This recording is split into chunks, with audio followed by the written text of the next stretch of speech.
Hello सर्वांना, कसे आहात? स्वागत आहे तुमचं आपल्या चॅनलवरती, ज्याचं नाव आहे द स्माइलिंग क्वीन प्रणाली. तर आजची सकाळ माझी अशी काहीशी होती. अनु नव्हती उठली, पण प्रावी माझी उठली होती आणि तिला जवळ घेऊन गोंजारणं चालू होतं. तुम्हाला पण एक सांगते, जेव्हा केव्हा आपली मुलं उठतात तेव्हा आपली हातातली कामं साईडला ठेवून द्यायची, पण त्यांना जवळ घ्यायचं, त्यांना गोंजारायचं. कारण त्यांना असं लाड म्हणजे उठल्या उठल्या त्यांना असं पटकन लवकर उठ वगैरे असं नाही करायचं. त्यांना गोंजारायचं, एकदम आल्हादपणे त्यांच्या चेहऱ्यावरनं हात फिरवायचा.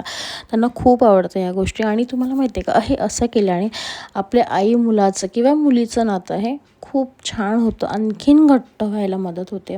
ते सगळं झाल्यानंतर मी आले किचनमध्ये मी घेतलं पीठ मळायला. स्वयंपाकाची तयारी माझी चालली होती आणि साईड बाय साईड चपात्या वगैरे करून पण घेतल्या होत्या. आणि इकडे माझ्या मिस्टरांचं बघा काय चालू होतं. त्यांनी किचनवर अख्खा पसारा घालून ठेवला होता. फळं चिरण्याचं चालू होतं, पण त्यांनी अख्खा पसारा आता किचनवर घालून ठेवला होता. काय बोलू आता मी, काहीही न बोलता फक्त ते शूट करत राहिले. म्हटलं काय काय करतात, मला पाहायचं होतं. ते सगळं झाल्यानंतर दुपारी मी मस्त किचन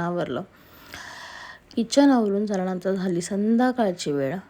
संध्याकाळी मग चहा ठेवला. मला चहा सोडून द्यायचा आहे, पण मला सोडवत नाही आहे. काय करू मला नक्की सांगा कमेंटमध्ये.